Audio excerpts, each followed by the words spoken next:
les chaussures d'un founder, c'est comme, on est capable de bâtir quelque chose de vraiment bon avec un seed.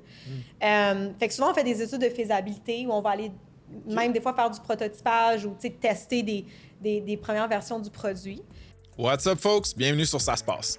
Aujourd'hui, je jase avec Amélie Foz-Couture, General Partner chez Diagram, un fonds qui lance et investit dans des business tech comme Dialogue ou Nesto. On parle de leur modèle unique de venture creation, leur thèse d'investissement en fintech, en climate tech, en Web3, puis de l'expérience des founders qui rejoignent Diagram et puis du capital de risque en général au Québec puis au Canada. C'était notre deuxième live de l'année, sold out. Encore une fois, merci à la gang qui s'est pointée. All right, on passe au show. Let's go!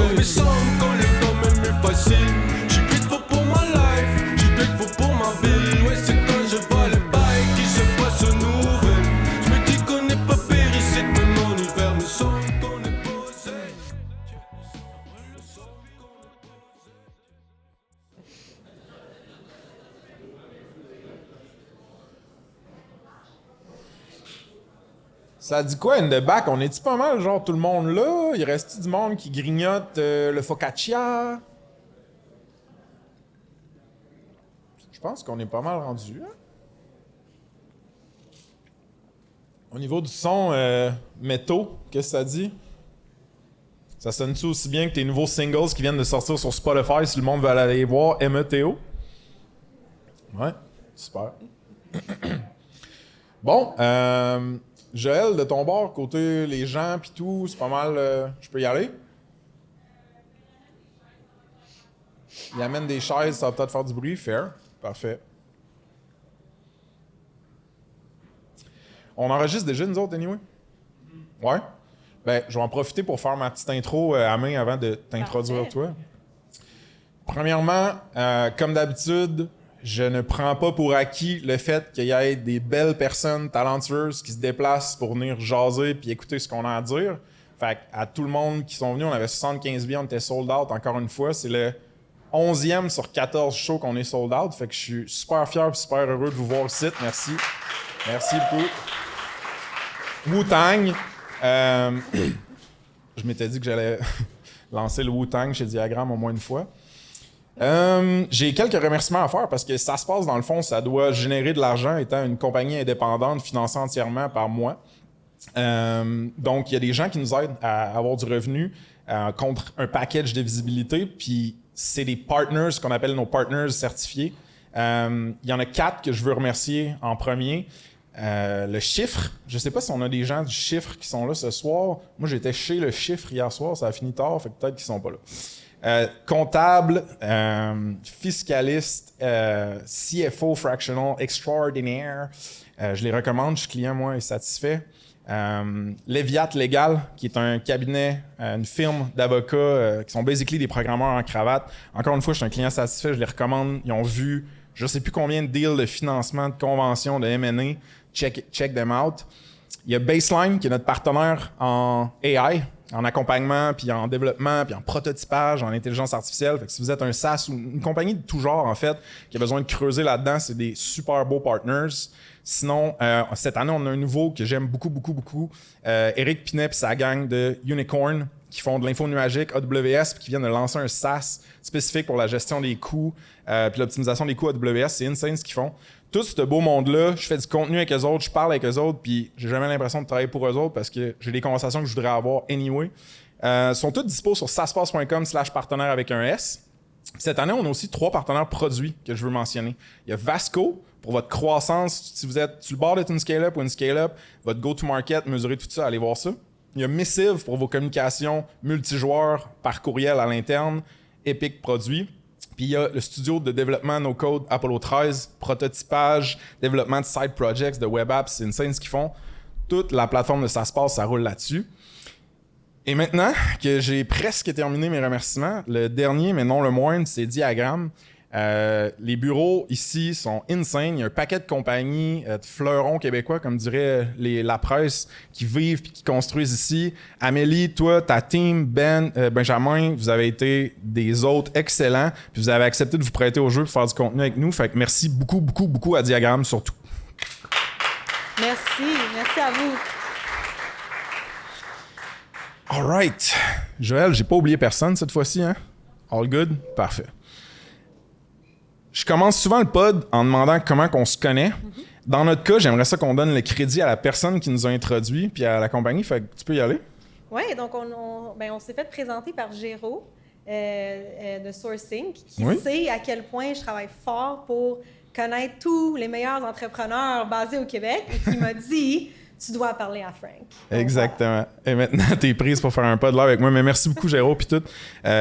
Moi, dans le fond, il y a du monde de Sourcing qui sont là. Je pense que j'ai vu Seb, je sais pas si Géraud... Ah, Géraud est là aussi. Hey, fuck yeah. Merci, man. Bonsoir, Géraud.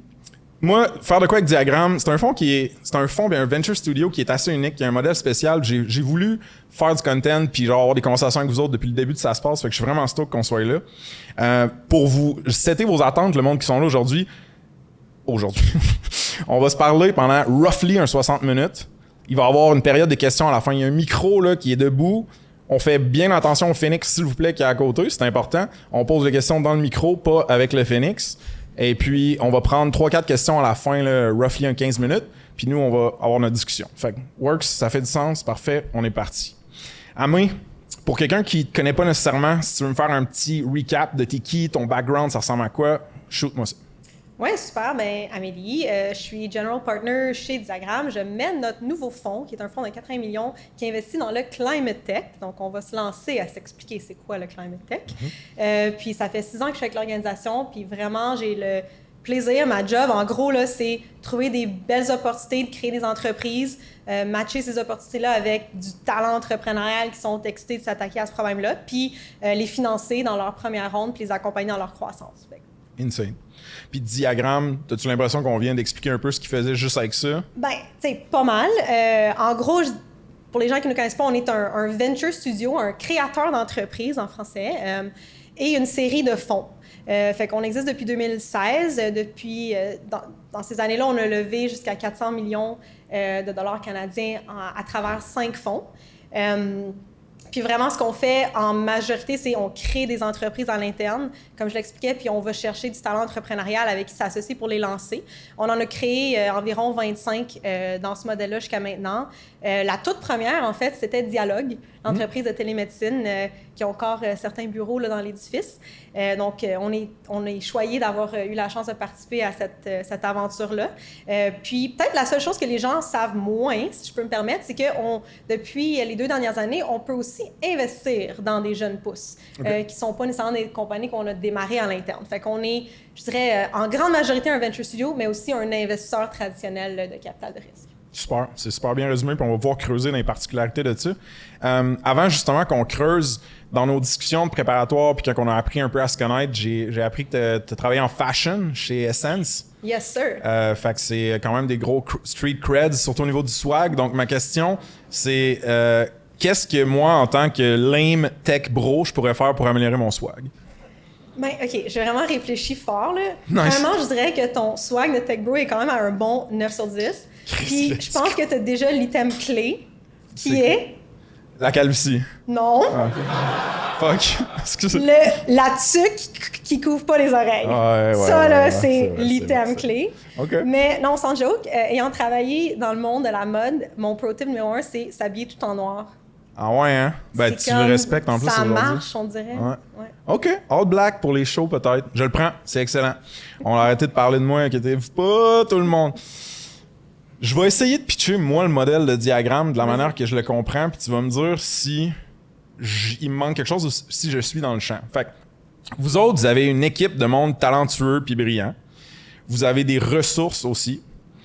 Puis ce que vous faites, c'est que vous dénichez des opportunités d'affaires. Soit elles viennent de partenaires ou de compagnies qui sont dans votre plus grand réseau, puis on en reparlera plus tard de ce grand réseau-là. Puis vous faites ce que j'appellerais de la prévalidation. Fait que faites un peu comme étude de marché, prévalidation. Des fois, peut-être, vous prototypez. Puis une fois que vous spottez une opportunité vraiment cool, que ce soit genre en FinTech, en AI, en Health Tech, InsurTech, puis Climate Tech, vous faites comme, tu sais quoi, je pense qu'on est game de backer cette compagnie-là. À Star, il nous faut une personne vraiment killer, genre une ou un founder killer qui va venir la construire, cette compagnie-là. Puis là, vous faites basically une offre d'emploi puis un outreach. Cette personne-là vous join. Ça fait-tu du sens comme genre de grossière explication? Ben oui, tout à fait. Là où, fait que t'es vraiment proche, je pense que ce que je rajouterais, c'est d'ailleurs ce que des fois les gens comprennent moins bien, c'est notre travail s'arrête vraiment pas au moment où est-ce que les founders arrivent. Fait qu'on oui, on fait beaucoup.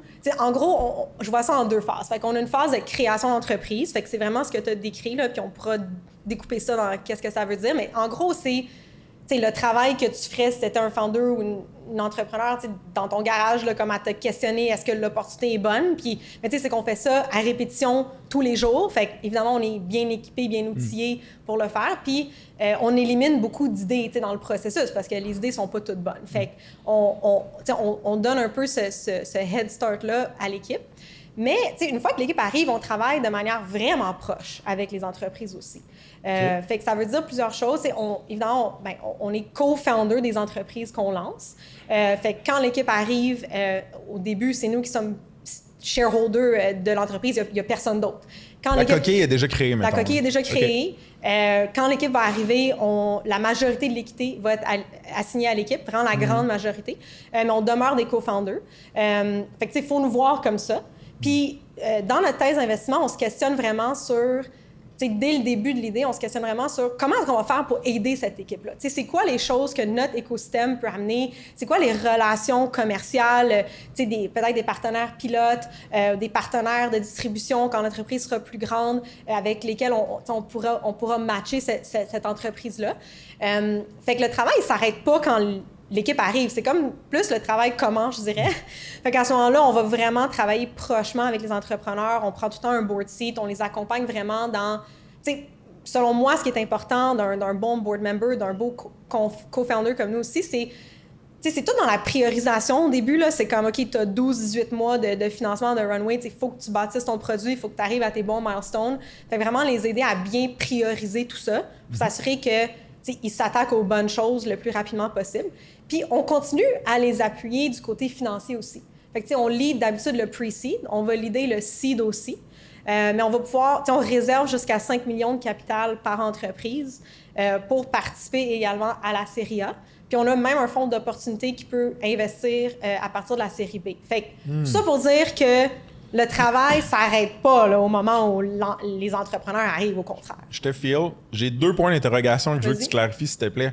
Quand tu dis « on ne garde évidemment pas toutes nos idées », je me demande, roughly, sur 100 idées, mettons, qui sortent de ta team, il y en a combien qui sont retenues, qui deviennent des vraies startups, ou du moins les vrais affichages de « on a besoin d'un founder ou d'une founder pour ça ». Oui, fait que, moi, mon background est en product management, fait qu'au grand désarroi de mon équipe, je suis obsédée par les données, fait que ça fait 6 ans que je mesure ça à chaque année, à la fin de l'année, fait que j'ai des chiffres à te donner. Let's go! Fait que je te dirais, c'est comme environ 25% des choses sur lesquelles on passe, c'est un premier jet de travail, fait que mettons comme une semaine de travail, se retrouve en fin de processus. Fait que c'est pas comme ça, on en regarde des milliers à chaque année. On est quand même informé du marché. Fait que, on sait quand même dans quelle direction, roughly, aller dénicher des choses. Là. Mais il y a beaucoup de choses qui se font tuer à différents stades puis différentes étapes, c'est sûr. Puis sur ces 25-là, mettons, il y a 25 spaghettis qui collent au mur. Il y en a à la fin de l'année ou à la fin de 3 ans après ça. Il y en a-tu encore pas mal? Ou? Bien, c'est une bonne question. Un des objectifs de notre modèle chez Diagram, ça a toujours été de se dire, est-ce qu'on peut créer un modèle de capital de risque où on va changer l'équation risk-return pour tout le monde. Pour nous, pour nos investisseurs, nos LP dans le fond, puis pour les entrepreneurs aussi. Puis ça a toujours été ça notre modèle. Puis maintenant, on a des données, donc oui. Donc, en moyenne, là, dans le marché, le pourcentage de compagnies seed qui se rendent à la série A, c'est environ 20% selon les sources. Nous, c'est 80%. Fait que c'est quand même 3-4 fois plus. Puis de A à B, c'est la même, on est 3-4 fois plus que le marché. Fait que il y a quelque chose là qui marche. Puis c'est pas le crédit n'est pas à nous, c'est pas de dire que on a dérisqué tout, mais c'est sûr que le travail qu'on fait en amont, il aide, je pense, à identifier des raisons pour lesquelles la compagnie pourrait s'accrocher dans les premiers 18 mois. Là. Parce que là, ça paraît que t'es sharp et que c'est pas ton premier rodéo, t'as des bonnes données au bon moment. Moi, j'adore ça. C'est excellente invité. Fait que je vais essayer de jouer à l'avocat du diable un petit peu pour voir comment tu vas réagir à ça. Mais tu sais, je me dis, avec le pitch que tu viens de faire, c'est comme trop beau pour être vrai pour un founder. Il est comme, à moins que quelqu'un soit marié avec l'importance d'avoir l'impression d'avoir eu l'idée qui sort absolument de son cerveau, c'est comme, c'est dérisqué, j'ai plus de chances de succès, j'ai un genre de réseau qui va me supporter. Mais c'est quoi le downside, dans le fond, tu sais? Ou comment le downside est perçu dans la crowd qui vous connaissent pas nécessairement encore? Ouais. Ben, tu sais, c'est sûr qu'il y a un trade-off. Tu sais, je veux dire, on est co-founder des entreprises, fait qu'il faut que tu aies le goût de co-founder quelque chose avec nous, puis on va être sur le cap table en termes de co-founder. Mais ça aussi, c'est un de mes points d'interrogation. Je m'excuse de te couper à la main, mais c'est juste que moi, mettons, quand je vois une équipe de co-founders, c'est genre une personne que je connais, sa personnalité, son tolérance au risque, son expertise qui est moins bonne, je sais comment dealer une personne. Quand tu dis « on est co-founder », j'ai de la misère à m'imaginer, ça veut dire quoi pour un founder, mettons, qui est là. J'ai-tu une personne associée chez Diagramme qui, elle, je la considère comme mon co-founder représentant de Diagramme, ou comment ça marche? Ben, c'est simple. En gros, on porte toujours deux chapeaux. On porte le chapeau de « on gère le fonds ». Fait qu'on a le chapeau de « on représente nos investisseurs dans le fond ». Puis on porte aussi le chapeau de co-founder en même temps. Puis la personne qui porte ce chapeau-là, c'est la personne qui va prendre le siège sur le conseil d'administration de l'entreprise. Gotcha. Fait que en termes de... C'est bon. Si moi, je suis le founder d'une compagnie de Diagramme, j'ai un board member ou une board member. Cette personne-là porte deux chapeaux, tout simplement. Mais tu sais, c'est important, parce que je peux rebondir. Parce que ça aligne vraiment les intérêts. Tu sais, c'est ça qui est important, parce que on est sur le cap table au même niveau que les entrepreneurs, premièrement. Fait que, tu sais, quand les entreprises grandissent, puis il y a ceux dans la salle qui ont lancé l'entreprise le savent. Tu sais, des fois, quand tu lèves du financement, les rondes s'accumulent. Des fois, il y a des décisions, il y a un trade-off entre qu'est-ce qui va bénéficier les common shareholders, qu'est-ce qui va bénéficier les preferred shareholders. Fait que, nous, on est vraiment positionnés dans les deux parties. Ouais. Fait que ça, c'est intéressant. Puis deuxièmement, même en termes de taille de fonds, on a une stratégie super concentrée. Fait que, tu sais, moi, je gère un fonds de 80 millions. Dans ce fonds-là, on va essayer de créer, tu sais, je regarde mon équipe qui crée des entreprises. Notre objectif, c'est comme, tu sais, mettons 12 à 14 entreprises qu'on va créer, plus, tu sais, un handful d'investissements externes. Mais ça paraît peut-être beaucoup, mais c'est vraiment pas beaucoup pour un fonds de cette taille-là quand tu compares à la plupart des fonds seed. Ouais. Fait que, tu sais, on est vraiment très, très concentré. Puis quand on lance l'entreprise, on réserve 5 millions, jusqu'à 5 millions de capital pour continuer à appuyer cette entreprise-là. Fait que c'est vraiment, si je peux me permettre, je trouve la beauté du modèle, c'est que ça aligne, tu sais, c'est vraiment très aligné. C'est-à-dire que la structure du fonds est alignée avec les incitatifs des gens impliqués puis est alignée avec les founders. C'est vraiment ça notre concept. Fait que, tu sais, il y a Hélène Soyer qui est là, ce soir, bonjour Hélène, puis qui est venue sur le pod aussi récemment en studio avec moi, puis elle a commencé à travailler avec vous comme experte fractionnelle en acquisition de talent, c'est ça? Oui, c'est ça, mais en fait, pour nous aider à matcher nos idées avec des founders. Ouais. C'est ça. Puis moi, tu sais, on en a parlé un peu offline, moi puis elle, puis t'es comme, hey, ça a l'air vraiment cool comme opportunité, mais je suis curieux de voir les founders que toi tu connais, Frank, qui en pensent quoi là-dessus. Fait que j'ai genre runné un mini sondage informel dans notre communauté privée Slack de founders sur ça se passe, puis je me rendais compte que t'avais comme deux points de vue par rapport à Diagramme. Ceux qui avaient jamais été en contact avec du staff ou du monde de ta team, ils étaient comme, hey, man, oublie ça, je vais me faire avoir sur l'équité, ils vont avoir le contrôle, le pouvoir à 100%, je vais juste basically être un employé. Puis ceux qui avaient déjà parlé avec votre gang, ils étaient comme, non, actually, t'as genre un support au niveau financier, t'as gestion de tes finances, puis t'as aussi genre bien plus d'équité que tu penses, même voir la majorité, je pense, tu me disais. Fait que ça, c'est-tu la plus grosse misconception, mettons? Ouais, ben tu sais, premièrement, je respecte totalement tous les points de vue, puis je pense pas qu'on est nécessairement pour tout le monde, mais tu sais, oui, je pense que c'est ça, la plus grosse méconception, c'est juste que, c'est ça, tu sais, quand tu vas avoir un co-founder de plus, mais ce co-founder-là va vraiment rajouter de la valeur. Il faut le valoriser. Ouais. Mais tu sais, si tu le valorises, je pense que c'est vraiment intéressant. Exact. Mais c'est ça. L'équité, comme tu disais au début du pod, c'est majoritairement, ça va. On ne veut pas le chiffrer, mais tu as une majorité de l'équité comme founder qui rentre sur une opportunité de Diagramme. Oui, absolument. Okay. Puis tu sais, pense-y comme ça. Tu sais, nous, on ne peut jamais leader la série A. Right? Fait qu'à la série A, il faut toujours qu'il y ait d'autres fonds qui embarquent. Fait que si, tu sais, je veux dire, faut que ça soit une compagnie qui est finançable par d'autres fonds à la série A. Fait que le modèle, il faut qu'il soit raisonnable, puis il faut qu'il soit aligné avec ce que les investisseurs voient dans le marché. Tu sais, c'est la manière de le voir. Puis, à part cette méconception-là qu'on a comme effleurée, qu'est-ce qui est le plus tough à propos de trouver des killer founders pour matérialiser vos idées? Ouais.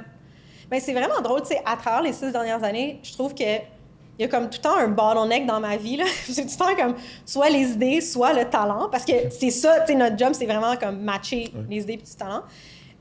Écoute, qu'est-ce qui est tough? Tu sais, je pense que c'est vraiment intéressant. Nous, c'est sûr qu'on fait du travail sur l'idée, on amène l'idée, mais tu sais, on n'a aucune naïveté que l'idée, premièrement, elle va pas changer. T'sais, on s'entend que quand tu pars d'une compagnie, OK, tu pars dans une certaine lignée, mais tu sais, il y a tellement de décisions, micro-décisions, macro-décisions qui vont être prises tous les jours, ça va évoluer vraiment.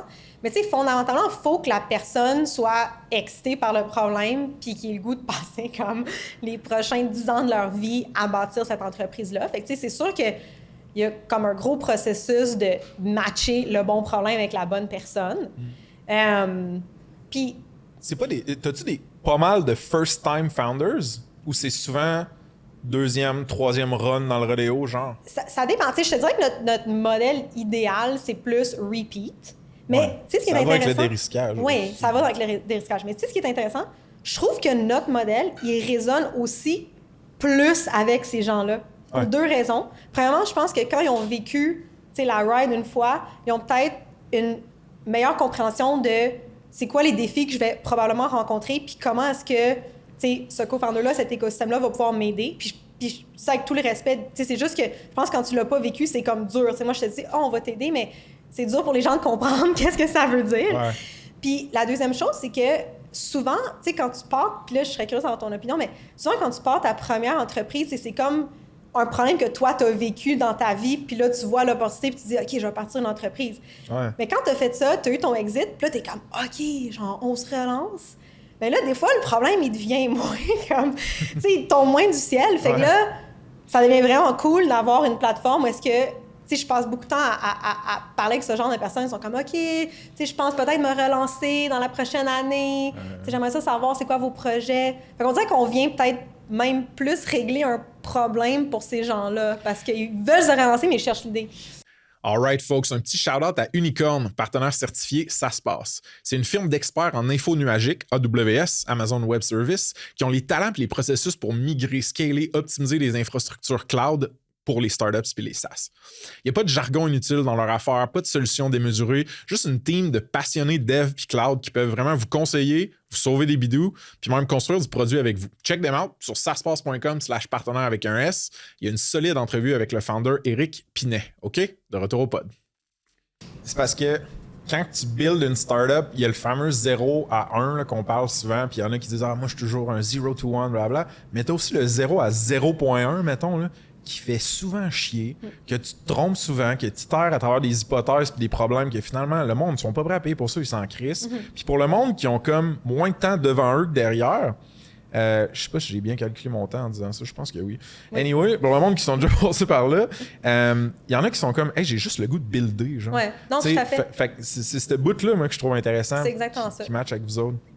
À l'interne, tu as mentionné justement que vous en faisiez une prévalidation de la recherche de marché, identification d'opportunités. Ça veut dire quoi concrètement, mettons? Le day-to-day de toi et ta team, ça peut ressembler à quoi? Si je vais dans une conférence, je parle avec un founder, je parle avec ChatGPT pour trouver une idée. Tu sais, c'est quoi, genre, ça m'intéresse de voir. Ouais. Ben, c'est pas tant différent, genre, pour les founders qui nous écoutent. C'est vraiment pas tant différent du processus que tu ferais comme founder pour comme tester ton idée. C'est juste qu'on le fait at scale puis on le fait constamment. Fait que forcément, on passe par plus de choses. Mais tu sais, on a des critères d'investissement. On a 7 critères d'investissement. C'est le premier qui, je pense, quand même le plus important toujours, c'est pain point. Fait qu'on va passer vraiment une énorme quantité de temps à aller parler à des clients potentiels. Des dizaines, tu sais, des fois vers la fin du processus, on est rendu à comme 100 ou plus. C'est juste vraiment un volume de conversation pour aller valider que ce dont on parle, c'est un top 3 problème. Le monde cherche des solutions, sont prêts à payer pour des solutions. Tu sais, c'est basique ce que je dis là, mais c'est très important. Avez-vous genre assez une grosse brand ou un gros réseau déjà pour juste pouvoir piger là-dedans quand tu veux faire de la prévalidation de même, des interviews, mettons, de users potentiels? Oui, on fait beaucoup de B2B. Ouais. Parce que justement, je pense que c'est un peu là où on a un avantage qu'on peut offrir à nos entreprises. Fait que, oui, on utilise beaucoup notre network. Puis, tu sais, on parle à soit d'autres compagnies de portefeuille, on parle à des compagnies de portefeuille de notre organisation mère Sagard, qui a 150 compagnies de portefeuille à l'échelle de toutes les stratégies. Tu sais, on a aussi beaucoup de gens qui nous entourent, les partners de Diagramme, les partners de Sagard, qui ont des réseaux personnels quand même très vastes, là. Fait que c'est sûr qu'on a une facilité à juste être capable d'avoir un appel avec, tu sais, je veux pas exagérer, là, mais comme beaucoup de grandes entreprises canadiennes, tu sais, c'est vraiment facile. Moi, j'ai répondu tout de suite quand vous avez... mais c'est ça, tu sais, puis après, ça veut pas dire qu'on va réussir à... Tu sais, les gens prennent les décisions rationnelles pour eux puis leurs priorités, mais au moins d'avoir l'appel puis d'être capable de valider, oui, c'est sûr qu'on a un avantage là-dedans. Là. Puis, y a-tu un tool, mettons, qui te fait triper, toi ou le monde de ta team, c'est en site pour faire ça, cette recherche-là ou quoi que ce soit? Bien, on a beaucoup d'outils pour faire les entrevues, mais je dois dire qu'on est quand même des power users de Deep Research. Ouais. Pour nous, c'est vraiment utile là, d'être capable de comme, lancer ta requête puis dire... Fait que tu sais, il y a le pain point, ça, tu peux pas outsourcer ça à une AI, là, j'y crois pas, ça sera jamais possible. Les interviews, mettons? Oui, les interviews, mais tu sais, beaucoup des autres questions, genre la taille du marché, peux-tu me découper ça? Écoute, je me surprends tous les jours à quel point c'est vraiment powerful pour ça. Je l'ai essayé une ou deux fois, entre autres une fois pour écrire sur l'infolette. D'ailleurs, si vous n'êtes pas abonné à l'infolette, ça se passe, mesdames et messieurs, n'hésitez pas. Ding! Tu dis ding? Ding! C'est excellent. Excusez, c'est un bon son. Ouais, Deep Research, insane. Ça coûte 200$ par mois encore en ce moment, je pense, pour avoir accès à ça. Mais c'est une fonction de ChatGPT qui est assez impressionnante. Oui, mais c'est vraiment impressionnant. Puis, ce qui est cool, c'est que tu peux comme écrire la question que tu te poses, puis tu peux vraiment break down les étapes de recherche, puis aussi que le modèle va t'expliquer c'est quoi les étapes de reasoning qu'il a suivi. Fait que tu sais, c'est vraiment... Puis il te pose des questions. Il est pas en mode YOLO, hold my beer, je vais te donner toute la data que tu veux. Il essaie de comprendre un peu plus ce que tu veux. Mais tu sais, c'est tellement... Je te donnerai un exemple concret, là, ça m'a vraiment épaté. On est en train de faire la recherche sur une idée pour augmenter l'adoption d'équipements HVAC efficaces en consommation d'énergie dans les édifices commerciaux. Jesus, OK. Fait qu'on faisait la recherche là-dessus, puis on se disait, bien, on veut comprendre, tu sais, par type d'équipement, tu sais, mettons comme un HVAC unit, rooftop, etc., tu sais, si tu adoptes le plus haut standard énergétique versus, le minimum qu'est-ce qui est dans le code. T'imagines-tu combien de temps ça prendrait à un humain d'aller lire tous les codes, tous les documents pour faire ce calcul-là en 15 minutes? Ah, c'est insane. Fait que pour nous, pour une organisation qui fait la recherche, c'est quand même quelque chose. Parfait. Notre plug, je vais pouvoir écrire à Sam Altman après pour avoir ma cote. Puis, je suis curieux de voir, y a-tu un ou des métriques clés de genre feu vert que une fois qu'on a aligné ces chiffres-là ou ces insights-là, on est comme let's go, on fait on affiche pour avoir une founder qui applique pour builder la business, genre. Ben, tu sais, c'est sûr que c'est très spécifique à chaque opportunité. Mais tu sais, en gros, ce qu'on va chercher, justement, c'est pain point validé. Ouais, tu n'as même pas fini, je m'excuse. Non, mais c'est correct, mais tu sais, comme quand même, genre des douzaines de gens à qui on a parlé, puis on sent que oui, c'est un top pain point, puis aussi que les besoins du marché sont quand même homogènes. Tu sais, le monde nous répète la même chose. Ça t'indique que tu peux probablement bâtir un produit. On fait souvent des études tu sais, on se questionne beaucoup sur c'est quoi la bonne solution à ce problème-là, parce qu'une fois que tu as le problème, oui, mais c'est quoi la solution? C'est possible de bâtir cette solution-là. Puis on réfléchit quand même beaucoup à, tu sais, à quelle vitesse est-ce que le produit peut être assez bon pour générer des revenus, là? Parce que, tu sais, quand tu te mets dans les chaussures d'un founder, c'est comme, on est capable de bâtir quelque chose de vraiment bon avec un seed. Fait que souvent, on fait des études de faisabilité où on va aller même des fois faire du prototypage ou, tu sais, tester des premières versions du produit. T'sais, après ça, le reste, c'est comme taille du marché, timing. Le timing, c'est vraiment important. Toutes les idées ont été eues là, sur la planète Terre. Là, comme... Fait qu'à un moment donné, c'est vraiment de se dire, ben, dans un contexte où il y a plein de gens intelligents qui auraient pu avoir cette idée, pourquoi est-ce que l'idée, elle a une chance de marcher aujourd'hui versus il y a 3 ans versus dans 3 ans? Mais j'ai une question peut-être un peu plus personnelle, mais genre... Clairement, ça te fait triper. Là. Genre, je te le vois dans ta face que genre, valider, chercher, trouver les bonnes personnes, builder ça. ça t'est pas arrivé à un moment donné d'avoir une genre de piqûre de je pourrais le faire moi-même, dans le fond, lancer une business? Ouais, ben c'est sûr, mais tu sais, c'est que j'aime tellement ça, ce que je fais. Je sais que ça semble niaiseux, mais moi, ce que j'aime, c'est vraiment comme le puzzle de, tu sais, aller trouver le bon problème, la bonne solution. Puis tu sais, j'ai été chez Essence qui était dans un stade beaucoup plus growth stage, puis c'est aussi pour ça, honnêtement, que j'ai tellement de respect pour les founders, c'est que mon métier, c'est complètement différent que mener une entreprise. C'est complètement différent. Là. Quand tu mènes une entreprise, c'est embaucher ton équipe, c'est vraiment comme gérer les gens, embaucher les bonnes personnes, bâtir le bon produit. C'est vraiment différent. Là. Je le vois vraiment comme ça. Fait que j'y pense de temps en temps, mais je pense que, comme tu dis, moi, ce qui me fait triper, c'est le puzzle 0.0.1. Il y a beaucoup d'autres choses là, quand t'es founder. Là. Fair enough. Comme tu le sais. Ouais, c'est une bonne réponse. Tu parlais que tu avais du staff qui était là aujourd'hui. Ouais. Si je leur posais la question, mettons, qu'est-ce qui est le plus tough à propos de travailler avec Amé, tu penses qu'ils répondraient quoi? Je regarde. Écoute, honnêtement, je pense que je suis pas super, mais j'ai quand même... Je pense que j'ai tendance à réfléchir à voix haute, comme vous le sentez peut-être. J'espère pas trop. Fait que j'imagine que ça peut devenir un peu fatigant. Tu le fais au bureau, mettons, à toute heure? Non, mais tu sais, on est tellement dans... Tu sais, souvent, on est dans du brainstorming, là, fait que j'ai tendance à comme m'emballer. Ouais, je pense que je dirais ça. Je pense pas trop. C'est soft. Je viens de voir que j'avais une question ici qui était supposée être une blague qui disait « Est-ce que Paul Desmarais utilise l'expression YOLO? » Mais je pense qu'on va passer à une prochaine... Je n'ai jamais personnellement entendu. Ce qui est le fun, c'est que je me fais rire. All right. T'as mentionné Sagar. Je pense que c'est pas tout le monde qui sont au fait de quelle est cette organisation-là, de laquelle vous faites partie. Ouais. Pitch-moi un petit peu Sagar. Ouais, puis dans le fond, Diagramme a été lancé en 2016 par deux cofondateurs, François, notre CEO, puis Paul Desmarais III, le CEO de Sagar. Fait que on est vraiment comme très liés avec cette organisation-là depuis le début. Sagar, c'est un gestionnaire d'actifs multistratégie. En gros, c'est une plateforme qui a de nombreux fonds à travers à la fois du capital de risque, du crédit, beaucoup de stratégies différentes. Pour donner un peu une idée de l'échelle, c'est une plateforme qui a aujourd'hui environ 27 milliards d'actifs sous gestion. Fait que c'est quand même très, très gros. Puis il y a des stratégies à travers l'Amérique du Nord, l'Europe et d'autres endroits dans le monde. Fait que, tu sais, nous, qu'est-ce que ça veut dire pour nous? Dans la proposition de valeur de Sagar, en général, pour toutes ces stratégies, incluant Diagramme, il y a vraiment la notion de connexion dans l'écosystème.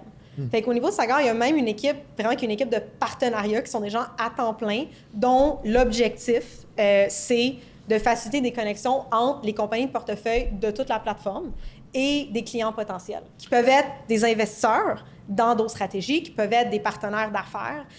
Fait que, tu sais, des fois, j'utilise beaucoup le mot écosystème, puis c'est comme un peu vague, puis ça veut dire plein de choses, mais... Plusieurs nodes interconnectés, peut-être, genre? C'est ça, puis c'est vraiment une grande plateforme. Puis quand tu bâtis une entreprise, c'est tellement dur, là, bâtir une entreprise tout seul dans ton coin, là, tu sais, c'est comme... Fait que c'est vraiment une plateforme qui peut aider à... C'est ça, c'est des connexions. Tu sais, si tu as un problème, il y a des experts dans la plateforme qui peuvent t'aider en go-to-market, en AI, en ce que tu veux, puis... La commercialisation, être connecté avec les bons clients au bon moment. Tu sais, à la fin de la journée, c'est ça, là, quand tu lances un business B2B, là, il y a vraiment beaucoup de support de ce côté-là. Je t'avais parlé que j'avais rencontré Bruno Provencher, hein, je pense, qui travaille justement avec Paul Desmarais, comme Chief of Staff, quelque chose. Puis on est allé à la Mecque de la tech au Lac-Beauport, c'est-à-dire chez Boub. Si jamais tu viens au Lac-Beauport, je t'inviterai. Mais on est allé marcher, puis j'y avais comme demandé de me l'expliquer ça, puis j'avais pogné un Christy de gros aha moment quand il m'avait parlé de cross-selling ou cross-value, puis qu'il y a des équipes carrément qui s'assurent de voir, OK, dans toutes les parties mouvantes de notre écosystème, qui peut faire de la business avec qui peut aider qui peut tirer qui par le haut. Puis ça, je trouvais ça insane. T'as tellement de volume, puis de densité de capital, puis de compagnie que tu peux genre faire des moves de même. Tu sais. Tu sais, je pense que ce qui est intéressant, écoute, en capital de risque, c'est un founder, tu vas voir n'importe quel fonds de capital de risque. Tout le monde, ça fait un peu partie de la proposition de valeur de tout le monde de dire comme on va vous aider avec des intros, c'est un peu la base là. Mais je pense que ce qui est cool pour nous chez Diagramme, c'est que justement, on n'est pas nécessairement un si gros fonds, mais on bénéficie d'un écosystème à une échelle beaucoup plus grande que juste notre fonds à nous. Fait que c'est quand même très utile là, pour nos entreprises. c'est fair de dire que une des raisons que c'est dérisqué, mettons, tu sais, ton 80% de startups qui passent de seed à A, genre que vous avez, qui est bien plus gros que le market, c'est fair de dire que c'est aidé par, je pense, faire partie d'une grosse... Absolument. Puis, tu sais, après aussi, dans les phases de croissance, parce que des fois, les plus grosses entreprises, tu sais, on va être capable de leur parler pour valider l'idée, mais c'est sûr que beaucoup des plus grosses entreprises sont pas nécessairement prêtes à faire des partenariats avec des compagnies au stade seed, là. Je veux dire, c'est quand même difficile, même si on est dans le même écosystème, il y a quand même un... Il y a quand même un buying committee qui doit pas prendre trop de risques. Là. Mais tu sais, quand on regarde notre portefeuille, là, puis c'est toute l'information publique, mais tu sais, il y a eu beaucoup de partenariats avec des entreprises au fur et à mesure qu'elles grandissent. Par exemple, Clear Estate, qui est une entreprise qu'on a lancée il y a quelques années, qui fait, comment on dit en français... la résolution de succession en ligne, qui ont récemment annoncé un partenariat avec IG Wealth, qui est une entreprise dans l'écosystème Power. Mais tu sais, ça, c'est le genre de choses que... Power qui est dans sa gorge. Oui, c'est ça. Fait que tu sais, c'est pas comme nécessairement quelque chose qui se passe juste au seed non plus. Tu sais, ça peut être des connexions qui sont plus pertinentes plus tard dans la croissance. Vous avez pas... on le coupera si je suis pas supposé dire ça, là, mais genre... Anyway, on est juste toi puis moi. Vous avez pas aussi une compagnie de portfolio qui existe à genre basically un compétiteur des joueurs? Oui, absolument. C'est ça. Ben, Dialogue, oui, c'est public. Dialogue a été racheté par Sun Life. Exact. Fait que, tu sais, ça, c'est une autre affaire intéressante. T'sais, au début de Diagramme, je pense qu'il y avait un peu une perception de, tu sais, qu'on bâtissait des entreprises comme pour quelqu'un d'autre. C'est comme juste pour nous autres qui allaient éventuellement être rachetés par... justement des grandes entreprises dans l'écosystème Sagard, Power Corp. Puis je comprends totalement pourquoi c'était ça la perception. T'sais, la réalité, c'est que the proof is in the pudding, que c'était pas le cas. Puis on a toujours eu du capital externe dans nos fonds, fait que c'est sûr que l'objectif, c'était toujours de bâtir des vrais gagnants là, qui allaient compétir dans un marché ouvert. Des vrais gagnants. Dans nos discussions, tu m'as mentionné qu'il y avait beaucoup d'opportunités à l'intersection du climat et de la technologie. Pour un noob comme moi, par rapport à des startups ou des innovateurs là-dedans, c'est quoi le climate tech? Oui. Bien, puis tu sais, juste pour faire un peu la petite histoire, là, moi, dans les premiers 4-5 ans que j'étais chez Diagramme, je faisais tout ce qu'on vient d'écrire en fintech. Ouais. Puis tu sais, c'est il y a environ 2 ans où j'ai peut-être un peu plus que 2 ans maintenant, j'ai vraiment commencé moi-même à m'intéresser beaucoup au changement climatique. Puis là, je veux pas comme rentrer trop dans, tu sais, chacun a ses opinions là-dessus, mais pour moi, tu sais, je trouve que c'est comme le problème de ma génération. Puis à un moment donné, je me suis dit, OK, tu sais, ça fait 15 ans que je suis sur le marché du travail, j'ai développé une expertise en création d'entreprise. C'est où est-ce que je veux comme dédier cet effort-là? Puis je suis devenue vraiment convaincue que je voulais travailler sur des problèmes qui allaient aider à pallier les effets du changement climatique, à ralentir les effets du changement climatique, si on peut. Fait qu'on a fait plein de recherches, mais tu sais, la première question... J'ai eu beaucoup de chance que Diagramme m'a appuyé là-dedans, puis qu'on a fini par concrétiser le projet, puis qu'on a lancé un fonds. Ouais. Mais tu sais, on s'est beaucoup questionné justement sur, tu sais, qu'est-ce que ça veut dire le clean tech, le climate tech, puis surtout, en lien avec notre conversation, tu sais, c'est quoi les opportunités software, SaaS là-dedans? Parce que a priori, quand tu réfléchis clean tech, climate, c'est comme des panneaux solaires, des batteries, des nouvelles technologies. Très physique. Très physique. Puis c'est vrai qu'il y a beaucoup de ça. Mais, tu sais, ce qui est super intéressant, puis comment je décrirais un peu notre thèse de fond, puis tu sais, le type de choses qui nous intéressent, là. Tu sais, on est dans un point dans l'évolution des solutions climatiques où il y a beaucoup de zones où est-ce que, tu sais, les problèmes, ils sont connus. Notre thèse a été beaucoup inspirée par un livre de John Doerr, Speed and Scale. John Doerr, le chairman de Kleiner Perkins, qui s'est beaucoup penché sur quoi faire à propos du changement climatique. C'est un livre très pratico-pratique. Fait que pour les gens qui sont intéressés à juste effleurer le sujet, je le suggère. Lui, sa thèse, puis ce qu'il explique, c'est comme, regarde, on sait c'est quoi les secteurs d'émissions. Les édifices, le transport, la génération d'énergie, l'agriculture. Puis on a déjà des solutions qui ont été inventées qui peuvent venir régler une grande partie du problème. Fait que speed and scale, c'est vraiment comme, faut aller adopter ces solutions-là. Puis des fois, les raisons pour lesquelles les solutions ne sont pas adoptées, c'est pas parce qu'elles sont pas assez bonnes, c'est comme d'autres raisons. Fait que, tu sais, par exemple, les véhicules électriques. Fait que je sais pas s'il y a des gens qui ont des autos électriques, mais tu sais, les autos électriques sont rendues quand même bonnes. Tu sais, c'est une bonne expérience. Comme les données nous disent que quand les gens achètent une auto électrique en général, tu sais, ils vont pas revenir en arrière vers un véhicule traditionnel. T'en as une couple qui met des Cybertrucks en feu, mais à part ça, c'est pas mal quand même. On est d'accord. Mais tu sais, puis là, Fait que, mettons, pour nous, on s'est questionné sur, pourquoi est-ce qu'il n'y a pas plus de gens qui achètent des autos électriques? Tu sais, évidemment, il y a une question de coût, il y a une question de plein de choses, mais assez rapidement, tu te rends compte que, OK, il y a d'autres problèmes. Fait que, tu sais, mettons, la fiabilité des bornes de chargement. Ça, c'est un immense enjeu. Il y a plein de gens qui veulent pas s'acheter un véhicule électrique parce qu'ils ont entendu une histoire d'horreur de comme leur beau-frère qui est resté pris. Puis c'est des vraies histoires d'horreur, là, comme je veux pas dénier le fait, là, mais ça, c'est un problème que comme on peut le régler. C'est pas du rocket science, là. C'est pas un problème de deep tech. Fait que ça, c'est le genre de choses auxquelles nous, on pense qu'on peut s'attaquer. Fait que des zones où est-ce que le problème scientifique est compris, la solution pour régler ce problème-là, elle existe. Mais il y a multitude d'autres raisons pour lesquelles les acteurs dans le marché adoptent pas les solutions. C'est comme si la solution un peu racine là, ou scientifique, comme tu dis, elle est juste pas encore embarquée dans le bon véhicule corporatif pour se rendre, mettons, exact.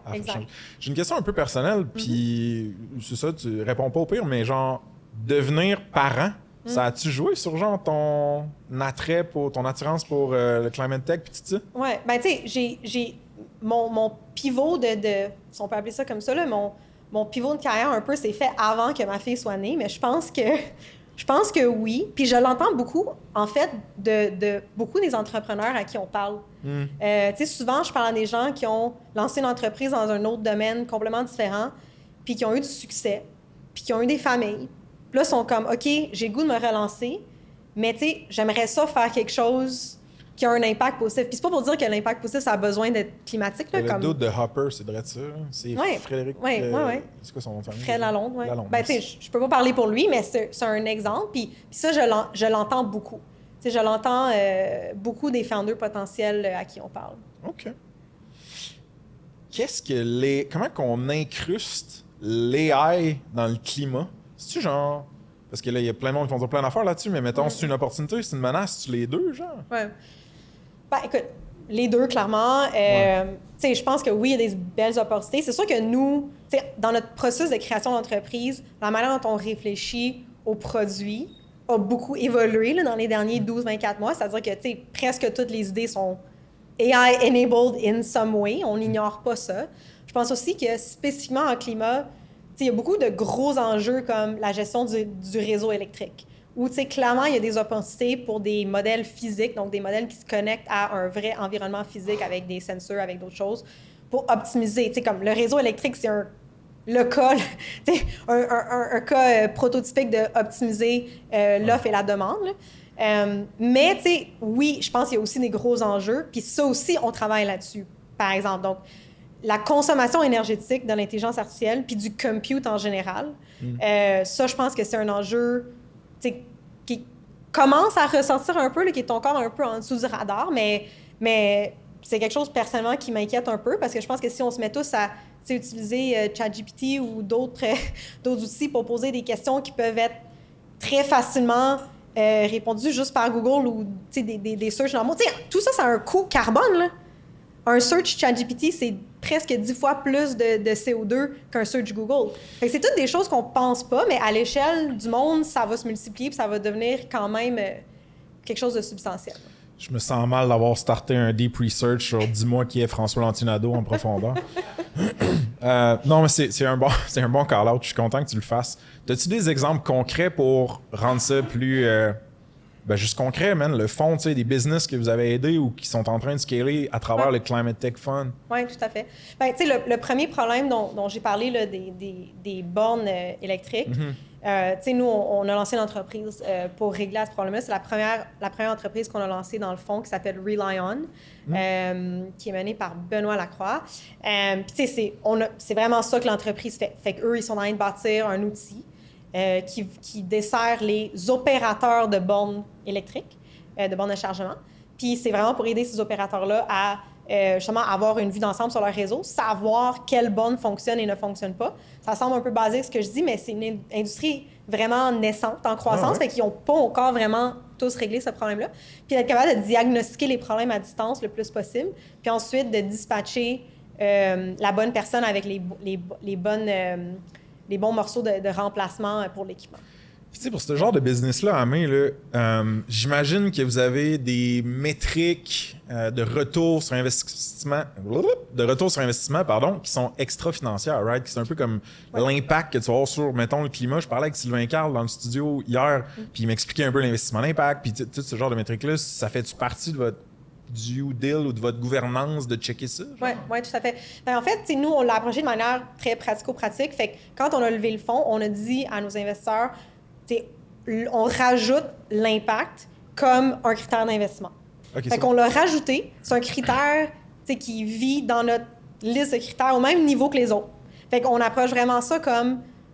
c'est pas l'impact sans une opportunité commerciale, mais c'est pas non plus une opportunité commerciale sans impact. Puis de la même manière qu'on quantifie la taille du marché, le TAM, on quantifie l'impact potentiel qu'on pense que cette business-là peut avoir si elle réussit à vraiment s'épanouir. C'est-tu un unique selling point, donc un élément distinctif qui attire plus de founders, le fait d'avoir un impact sur le climat aussi? Ça va-tu chercher comme les valeurs de certains de ces founders-là? Bien, comme je te disais, je pense que c'est super personnel, mais je l'observe que oui, souvent, puis souvent, c'est comme sur le deuxième coup, on dirait. C'est j'ai pas un sample size de 100, là, mais anecdotiquement. OK. Y a-t-il des compagnies dans votre portfolio qui sont pas, mettons, les usual suspects, là, qu'on connaîtrait peut-être un petit peu moins, mais que ça serait cool de les mettre sous les feux brillants de ça se passe? Oui.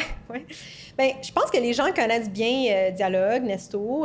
C'est aussi celles qui étaient les deux premières, fait qui ont le plus grandi. Ils ont eu plus de temps.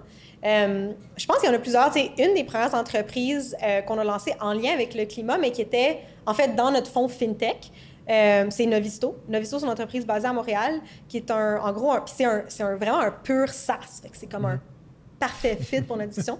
C'est un SaaS, en gros, qui aide les entreprises. La grande majorité de leurs clients sont des entreprises à l'extérieur du Canada, des Fortune 500, à gérer leurs données ESG. Donc, tout ce qui est le non-financial reporting. C'est une entreprise qui est maintenant rendue en double-digit ARR, vraiment belle croissance, dessert Meta et un de leurs clients, JetBlue. Ils ont vraiment des gros logos. Puis c'est intéressant parce que, comme je te dis, c'était comme un peu notre première entreprise non officielle Climate Tech qui a été lancée dans le fond FinTech, mais qui nous a vraiment permis de comprendre un peu les attitudes corpo par rapport à tout ça. Là, c'est vraiment utile. Puis, écoute, certaines autres qui sont intéressantes. Breed Life. Ouais. J'ai rencontré un des doutes de ça. C'était super intéressant. Oui.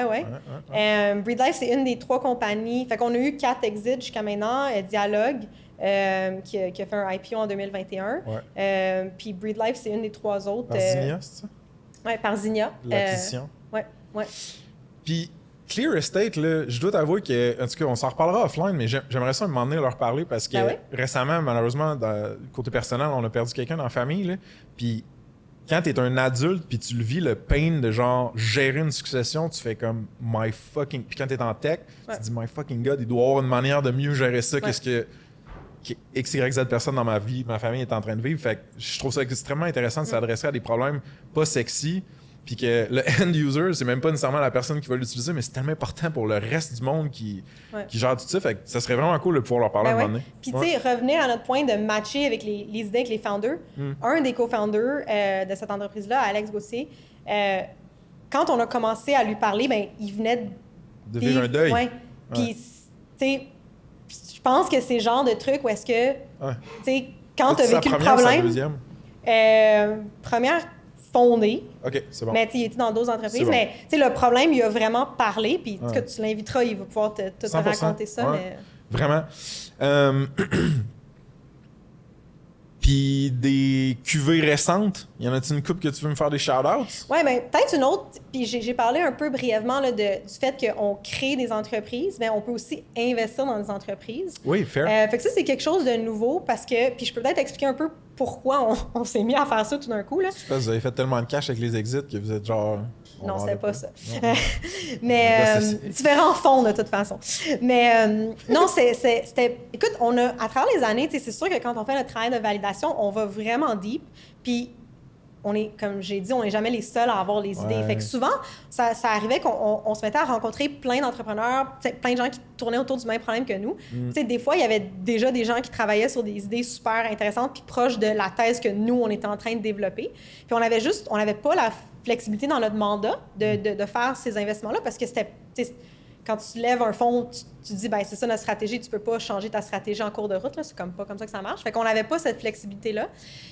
Puis lors de la levée de nos 2 derniers fonds, donc le fonds que je mène de climat, puis notre dernier fonds FinTech, FinTech 3, on a rajouté ça à notre mandat en se disant, ben ça peut en fait être complémentaire si on le fait de manière intelligente.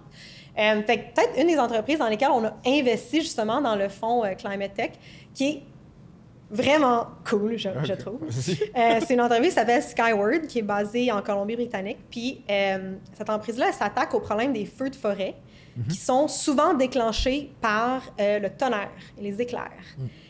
Puis l'équipe, ce qu'on a découvert, c'est qu'il y avait un matériau très simple, là, on appelle ça, c'est du radar chaff. C'est une espèce de mix je simplifie, là, mais comme d'aluminium puis de fibre de verre. Fait que c'est vraiment rien c'est pas une innovation en soi, là, c'est quelque chose qui est utilisé par l'armée pour jammer des radars depuis très, très longtemps.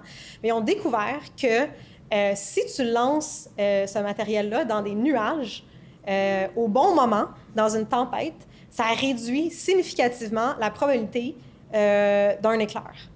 Ils ont-tu fait des catapultes aussi ou quelque chose de...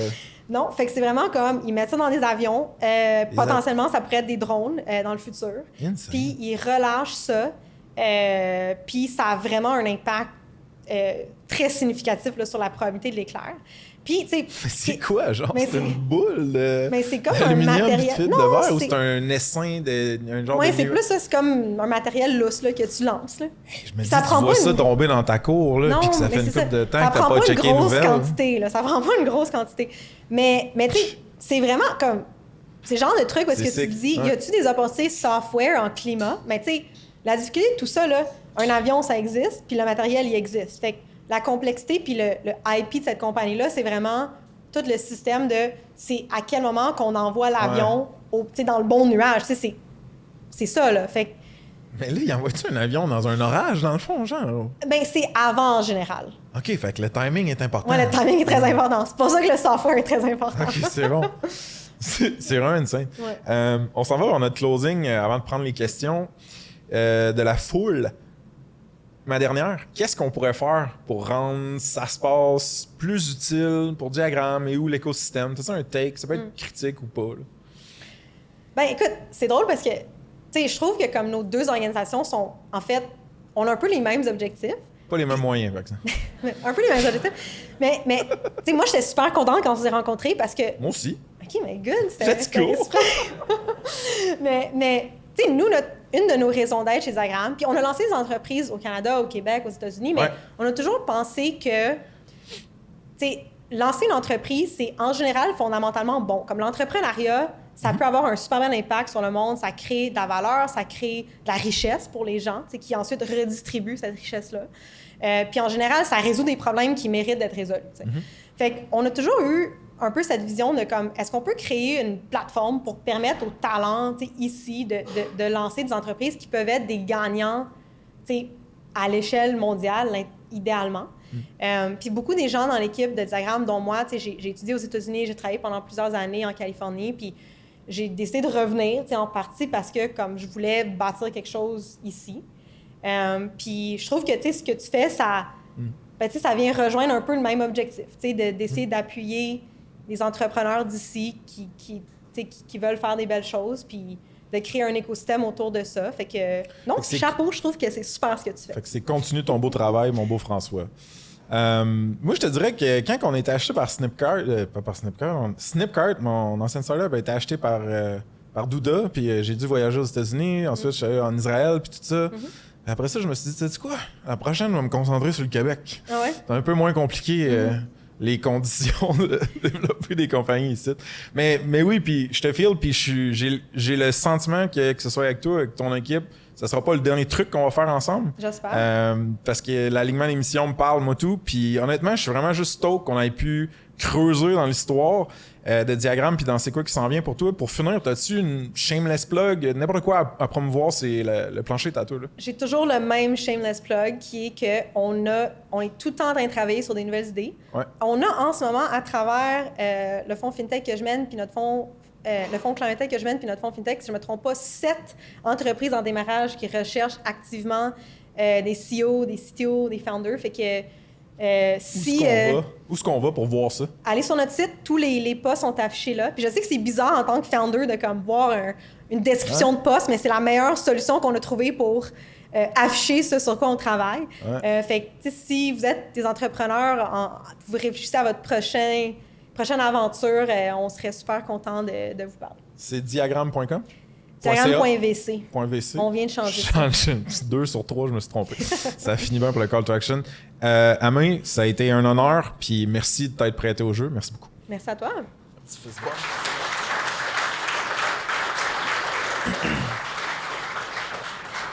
All right.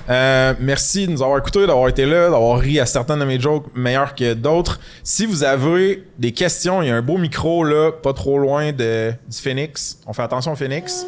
Juste, le mot d'ordre pour les questions, c'est vous dites votre nom, la compagnie que vous représentez, votre question straight up. On va pas dans votre tendre enfance et vos traumas adolescents. Marc-Antoine Dion de Nurova. Je me permets de dire que je suis fier d'apprendre ce soir que j'ai plus de style que toi parce que j'ai la calvitie et je suis habillé tout en noir. Let's go. On a parlé beaucoup de green flag quand on identifie des idées de business. C'est quoi le plus gros red flag que tu as vu ou que moi, en tant que founder, je devrais essayer de trouver dans les opportunités d'affaires pour disqualifier les idées potentielles que je pourrais avoir? Oui, c'est une super bonne question. Écoute, là où ça pète d'habitude pour nous en premier, là, ça va être comme taille du marché. Mais ça, c'est très spécifique à le type de compagnie que tu veux bâtir. Mais nous, c'est sûr qu'on est un fonds de capital de risque, fait qu'on cherche des opportunités qui ont un potentiel de retour puis un potentiel de croissance quand même significatif. Fait que souvent, taille du marché. C'est comme basique, mais c'est ça. Puis, après ça, compétition, on n'est jamais les seuls à avoir des idées. Puis je te dirais, ce que je remarque, c'est que des fois, ça prend, comme dans notre processus, quelques semaines, quelques mois avant de même trouver comme les bons mots, point de vue SEO, de comment elles s'appellent les solutions qui viennent attaquer ce problème-là. Fait que des fois, ça prend quand même la persévérance pour vraiment s'assurer que il n'y a pas des compagnies qu'on ne connaît pas. Là. Une douleur peut être exprimée de différentes façons, puis à différentes intensités. Puis des fois, tu n'as juste comme pas le modèle mental de comment que le monde se plaigne de ça, ou il se plaigne-tu de ça, ou un corollaire de ça, en tout cas. Ouais. Fait que... Merci. Excellente question. Est-ce qu'on peut en prendre 2-3 autres faciles? Là? Oh, technique! Est-ce qu'on va avoir une capsule technique? Non, pas mon enfance, direct la question. Nicolas Saint-Aubin de Third Bridge, ça ressemble à quoi le processus d'embauche d'un fondateur?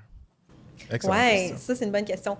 Fait qu'on a vraiment, à travers les années, beaucoup réfléchi à ça. T'sais, au début, une grande partie de ce que j'ai fait dans les premières années, c'était comme mettre en place un processus de validation d'idées.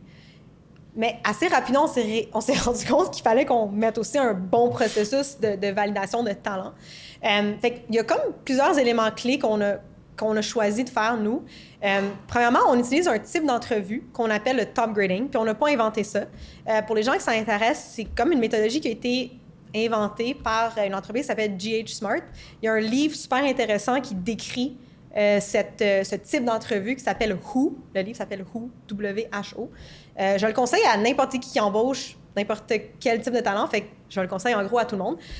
Puis c'est incroyablement simple comme concept. Là. L'idée, c'est vraiment qu'on s'assoit ensemble, on book assez de temps, fait en général 2 heures minimum, puis on va passer chronologiquement à travers l'expérience de la personne. Comme la première question, c'est, ma première question que je pose, c'est, t'as étudié ça à l'université, au cégep, whatever, pourquoi tu as choisi ce diplôme-là, pourquoi tu as choisi cette école-là. Fait que on commence vraiment comme de loin, puis on va passer chronologiquement, très factuellement, à travers l'expérience de la personne, puis poser des questions répétitives. Fait que genre, c'était quoi le point haut? C'était quoi le point bas?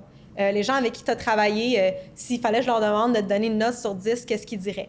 Puis la beauté de ce processus-là, c'est que c'est tellement factuel, puis c'est tellement long comme conversation que comme le monde, à un certain point, tu sais, sont juste entraînés dans le dialogue, puis s'ouvrent vraiment, puis partagent vraiment la vraie histoire des choses, puis ça, je trouve que moi, personnellement, ça m'aide à séparer sais, des gens qui sont des super bons storytellers puis des super bons à raconter leur histoire, mais ça fait aussi ressortir les gens qui ont comme du vrai impact puis qui sont peut-être, tu sais, moins poétiques dans leur... Fait que ça, c'est un outil que... Puis sincèrement, j'en ai fait probablement comme des centaines là, dans les dernières années, puis je m'en lasse pas. J'adore entendre les histoires des entrepreneurs, mais je le recommande vraiment pour n'importe qui embauche. C'est comme le meilleur outil, ma meilleure recommandation. Je pensais quasiment que c'était comme. T'allais me dire, vu que c'est 2 heures puis que c'est full objectif, toutes les étapes, qu'elle allait me dire, mettons, que c'est genre. Je sais comme plus à qui parler, j'angoisse, moi. Je vais te parler à toi, mettons. Je pensais que le but, c'était genre d'essouffler la personne. Puis que genre, c'était full machiavélique, puis qu'elle soit écœurée d'être là, puis là, c'est full positif, finalement. Fait que je suis comme, Non, ok, mais moi, j'ai des parce que problèmes. sinon, si tu demandes à la personne de rencontrer, mettons, 5 personnes pour 30 minutes chaque, ben, tu vas pas arriver au même niveau de profondeur. Fait que là, tu n'auras pas les faits. Tu vas juste avoir des impressions. Mais c'est pas de temps utile. Puis pour nous, c'est la plus grosse décision. Tu sais, comme, c'est bien plus important. Ben, l'idée est importante aussi, mais le talent est beaucoup plus important. Fait que c'est sûr qu'on prend ça super au sérieux. Excellente question. Génial. Merci. Bonjour. Ulysse de Filmetrics. Je me demande, avec le rythme élevé de release de features dans tout le domaine AI, comment vous approchez ce problème de faire la course avec les gros joueurs qui peuvent faire une release qui va éliminer un pain point? Ouais. Ben, c'est une super bonne question. Puis tantôt, quand je parlais de compétition, tu sais, quand on regarde une nouvelle opportunité puis qu'on regarde la compétition, on regarde pas juste c'est qui les compagnies qui résoudent ce problème-là tel quel précisément aujourd'hui. On va beaucoup regarder c'est qui les autres entreprises en général qui vendent quelque chose à ce segment. Puis là, mon équipe va rire parce que je dis ça comme au moins genre 5 fois par semaine, mais je dis tout le temps comme OK, mais cette entreprise-là, il pourrait-tu genre garrocher 50 ingénieurs là-dedans puis comme lancer cette compagnie-là genre dans 3 mois? Puis tu sais, on y réfléchit comme ça. Fait que tu sais, on se dit... Puis je pense que l'IA, ça fait juste augmenter la probabilité de ça. Puis ça fait juste... C'est ça, ça rend ça, selon moi, plus important dans notre processus. Puis, tu sais, n'importe quel entrepreneur qui regarde n'importe quelle opportunité, c'est de se dire, ben, OK, tu sais, tu veux... Il y a peut-être pas une entreprise qui fait exactement ce que tu penses faire, mais y a-tu d'autres entreprises qui vendent à ce client-là quelque chose d'adjacent? Puis là, toi, tu as une idée de feature, OK, mais tu sais, ça leur prendrait combien de temps puis d'argent pour lancer ce feature-là? Tu sais, tu devrais te dire que si ton idée est bonne, dès qu'ils vont l'avoir, s'ils en ont les moyens, ils vont probablement essayer de le faire. Fait que nous, c'est comme ça qu'on y réfléchit. Je sais pas si ça répond à ta question, mais... Merci. All right. Il va rester de la nourriture, je crois bien. En tout cas, définitivement des drinks. Les toilettes sont là-bas. Ouais, où le monsieur pointe. Monsieur, je m'excuse. Moi, je vais aller justement là. C'est tout le temps comme ça que je finis les shows. Merci tout le monde. C'était malade de vous voir. Merci beaucoup. Merci tout le monde.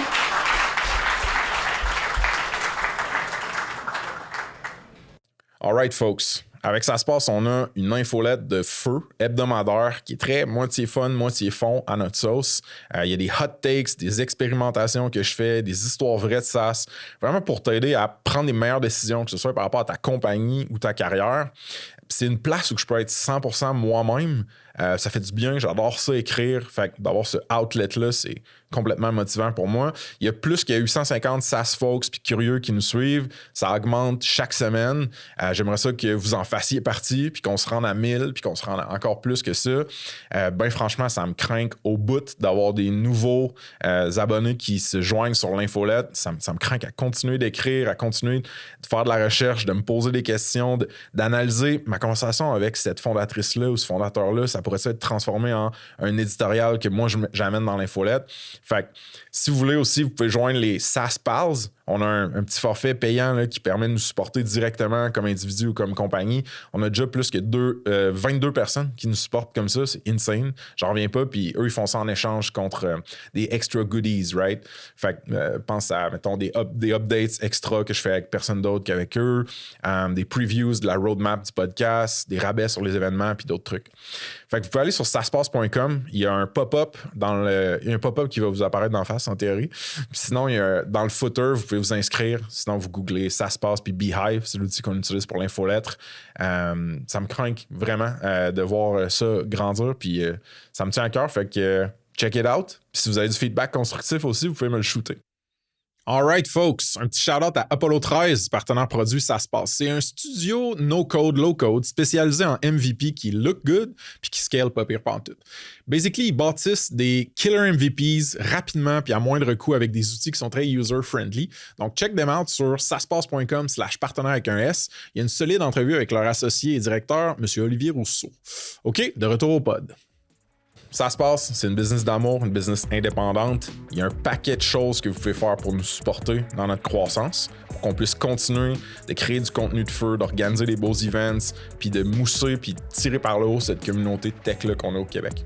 First, si vous n'avez pas ajouté votre SaaS sur notre plateforme, allez sur saspace.com, il y a un gros bouton mauve pour faire juste ça. Vous pouvez check out le job board. Si vous avez une offre d'emploi quelconque, c'est gratuit, un outil super cool pour toute notre audience puis notre réseau. Si vous ne nous suivez pas déjà par rapport au pod sur Spotify, Apple Podcasts, allez faire ça s'il vous plaît. Puis vous pouvez aussi nous laisser un review, ça nous aide vraiment beaucoup. Vous pouvez nous suivre sur YouTube, qu'on investit de plus en plus là-dedans. On met des shorts, le plus de contenu possible, que ce soit organique ou avec des partners. Fait que check this out. Si vous voulez venir aux événements puis pas manquer de billets, parce qu'on est souvent sold out, vous devriez nous suivre sur Eventbrite. Fait que vous allez sur Eventbrite, vous écrivez ça se passe, vous pouvez vous abonner puis avoir des notifications. On fait ça roughly à peu près chaque mois-ish. Puis, last but not least, suivez-nous sur LinkedIn puis Instagram. On met du beau contenu, du contenu souvent drôle. Fait que je pense que ça vaut la peine. Je veux finir cette outro custom-là un petit peu en remerciant les partners certifiés de Ça se passe. On a des compagnies de fous qui nous supportent financièrement, stratégiquement, des fois même psychologiquement dans mon cas. Puis sans ces compagnies-là, la majorité du revenu de Ça se passe n'existerait pas puis on pourrait pas faire ça. Right? Fait que je veux que vous preniez le temps d'aller les regarder. saspace.com/partenaire avec un S. Ils sont tous listés là. Ils ont une belle fiche avec du contenu, avec des liens, des détails. Je vous les nomme rapidement. Léviat Légal, des avocats qui sont tech et founder-friendly. Le Chiffre, des comptables et fiscalistes qui sont calés en tech aussi.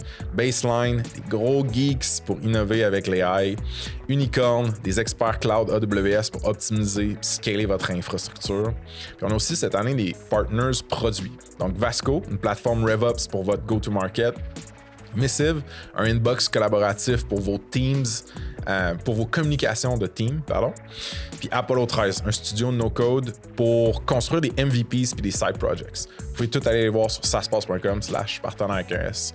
Puis moi, du fond du cœur, je vous dis juste merci de nous suivre et de nous supporter. C'est insane comme aventure, ce qu'on a lancé là. Puis je suis bien privilégié de pouvoir faire ça. Cheers!